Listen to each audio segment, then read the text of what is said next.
In Spanish, you use direct pronouns to shorten sentences so we aren't repeating yourself. The direct pronouns are lo, la, los, and las. You use each one depending on the direct object of the sentence. But first off, you need to know each part of a sentence in English. The subject is I. The verb or action is need. The direct object is food. Now let's look at it in Spanish. Yo is the subject. Necesito is the verb. Comida is the direct object. Now let's see how to use every single direct pronoun. You use the direct pronouns depending on gender and how many. Since zapato is masculine and there's only one of them, you would use lo. Comida is feminine and there's only one, so you would use la. Los estudiantes is masculine but plural, so you would use los. Las camisas is also plural, but it is feminine, so you would use las. Now you need to know where in the sentence you would put the direct pronoun. Since comida is the direct object and it is singular and feminine, you would use la. You would put the la in front of the verb.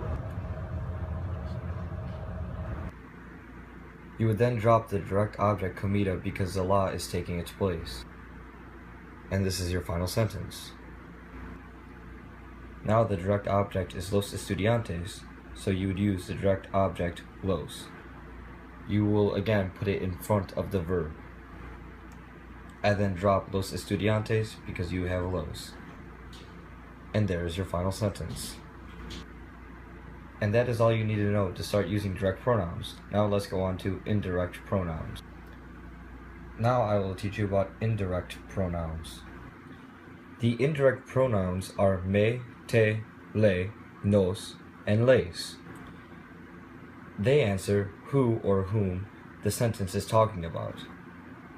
You will use each of them depending on the indirect object of the sentence. Let's look at some examples.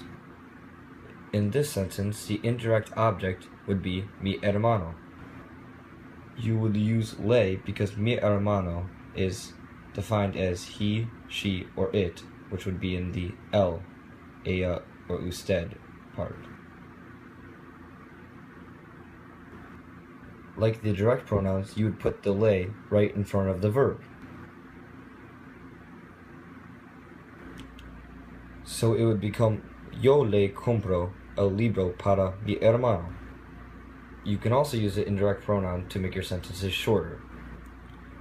To do this, all you need to do is cut out mi hermano and para. So now it would be yo le compro el libro. Let's look at another example. So the sentence is nosotros tenemos un regalo para ellos. The indirect object would be ellos. Therefore, you would use les because it is plural. You would then move the les in front of the verb.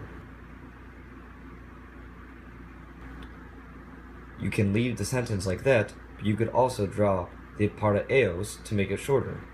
So now you have nosotros les tenemos un regalo. And that is all you need to know to be able to start using indirect pronouns. And that concludes my lesson on indirect and direct pronouns.